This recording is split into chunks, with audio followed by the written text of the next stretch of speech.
दूसरा विशेषता है कि भगवान श्री राम जी बैठे हुए हैं, एक हाथ भगवान के हृदय पे, दूसरे हाथ भगवान के घुटने पर, योग में ध्यान में बैठे हैं। भगवान का विशेष टाइम का ऊपर में जटा है। सीता माता जी की विशेषता है कि कहीं भी कमल पुष्प को पकड़ी खड़ी रहती, इधर उसके ऊपर बैठी हुई है। लक्ष्मण जी की विशेषता है कहीं भी धनुष्मान को पकड़े हुए रहते, इधर ही प्रणाम करके खड़े हुए हैं। हनुमान जी का विशेषता है कहीं भी भगवान के पास में हनुमान जी प्रणाम करके रहते, इधर है ऐसे करके। सीता माता जी को ढूंढ के आए, लंका से प्रूफ लाए, चूड़ामणि भगवान को अर्पण करते घुटने के बल पे बैठे हैं। ये पूरे मंदिर जो है ना, एक गुफा है, पहाड़ है, कोई मंदिर बनाया हुआ नहीं है, ये सभी बाद में ऐड किया हुआ है, जिसका आकार शेष के समान है।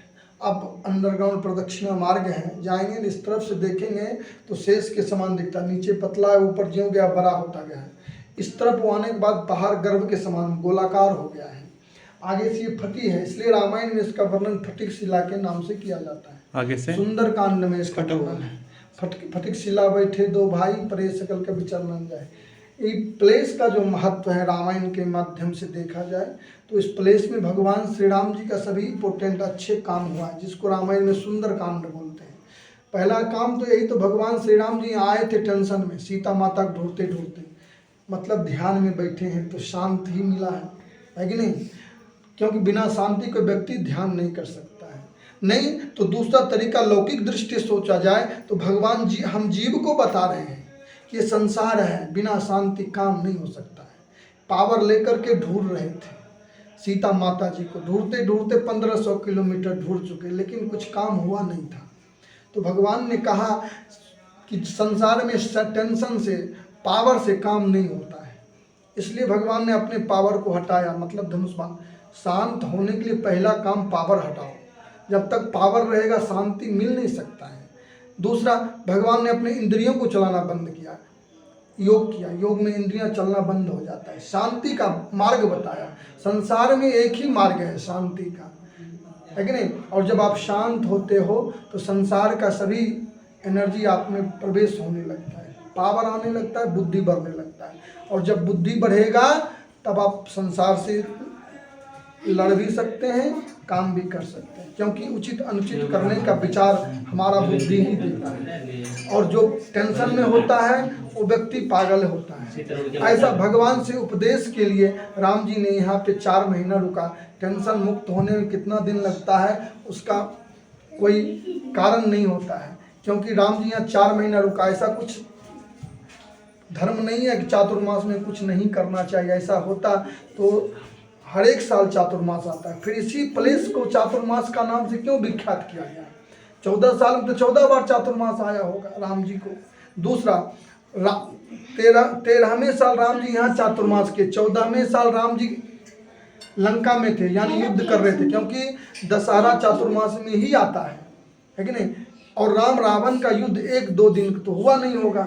इसका मतलब है कि अगले चातुर्मास में राम जी युद्ध किए। अगर कोई धर्म होता तो राम जी वहाँ भी युद्ध नहीं करते, है कि नहीं? दूसरा, हमारा इतिहास बता रहा है कि जो महाभारत भी हुआ है तो चातुर्मास में ही हुआ है, लेकिन गीता को उपदेश भी चातुर्मास में दिया गया है। इसका मतलब है कोई धर्म नहीं है।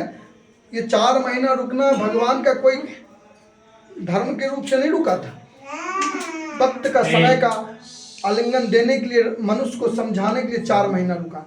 दूसरा, भगवान श्री राम जी यहाँ सीता माता जी को ढूंढते हुए आए थे। देखिए, काम शांत हुए तब शुरू होता है। सीता माता जी को ढूंढते हुए आए थे, मतलब पता नहीं था वो कहाँ हैं। यहाँ पे पता लगा को लंका में है, बैठे रहे, पता लग गया कि लंका में हनुमान जी बता रहे हैं, है कि नहीं?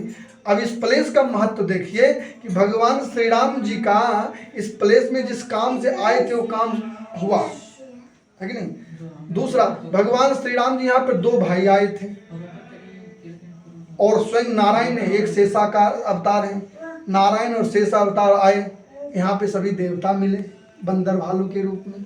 मतलब इस पृथ्वी लोक में जब धर्म संस्थापना, विश्व कल्याण के लिए अवतार हुआ था तो वहाँ से जब चले होंगे तो विचार करके ही चले होंगे। दूसरा विचार यहाँ इस प्लेस में, इस पृथ्वी लोक में, इसी प्लेस में किए हैं, सभी मिले हैं। ये जगह का महत्व है कि नहीं? तीसरा, भगवान श्री राम जी का रामायण में सुंदर कांड जैसा चरित्र इसी प्लेस में हुआ है। काम हुआ राम जी का, किए हनुमान जी नाम पर सुंदर कांड। इसलिए कि राम जी हमको बताया कि संसार का सुंदर काम तभी हो सकता है जब आप शांति से किया हो, है कि नहीं। एक गिलास पानी भी किसी को पिलाइए, शांति से प्रेम से पिलाइए तो पानी का महत्व बढ़ जाता है। और एक रसगुल्ले खिलाकर 56 भोग खिलाइए, टेंशन से खिलाइए, उसका महत्व कुछ नहीं रहता है। इसलिए भगवान ने कहा कि शांत रहो, काम अच्छा ही होगा। क्यों? क्योंकि आपका बुद्धि, नहीं तो सोचने की बात है, जो शक्तियां राम जी के पास था वही शक्ति रावण के पास भी था। मेघ बाण, अग्नि बाण, जो बाण होता है संसार का वो सब बाण उसके पास था। तो उसका एक भी काम विफल क्यों, सफल नहीं होता था, विफल हो जाता था। क्यों? क्योंकि वो टेंशन में चलाता था। राम जी मुस्कुरा के, झगड़ा भी करो तो मुस्कुरा के करो, ताकि बुद्धि काम करते रहे। जिस काम में बुद्धि काम करेगा, बल को बुद्धि के पीछे लगाओ, मन के पीछे नहीं। और जो बल मन के पीछे लगता है रावण के जैसा नाश हो जाता है। तो सोने की लंका में रहते हुए भी वो एक राम जी थे वनवासी, कुछ पास में नहीं, एक रावण तीनों लोक का विजेता। सोचने की बात है, कितना बड़ा फर्क है। फिर भी उसका नाश हुआ। क्यों? उसका क्रोध, मन काबू में नहीं था। राम जी यानी राम स्वयं बुद्धि है, कभी टेंशन लिया नहीं। बुद्धि कभी टेंशन नहीं लेता। आप टेंशन ले लो, बुद्धि चलना बंद है कि नहीं। और रावण कभी बुद्धि का काम किया नहीं, हर वक्त टेंशन लेता था। यानी मन है, रावण ही मन है जो किसी को सुनता नहीं। रावण भी किसी को नहीं सुनता था। अच्छा बात कहो राम मन को तो बुरा लग जाता है कि नहीं। सबको पता है पढ़ने लिखने से हम आगे बढ़ेंगे, लेकिन मन को उसमें अच्छा नहीं लगता है। कोई पर डांटेगा तो बोलता हमको डांटता है। मन को गलत खाने में अच्छा लगता है। तो ये उपदेश देने के लिए राम जी यहाँ पे ऐसा किए हैं, नहीं तो उनको वो सबसे परे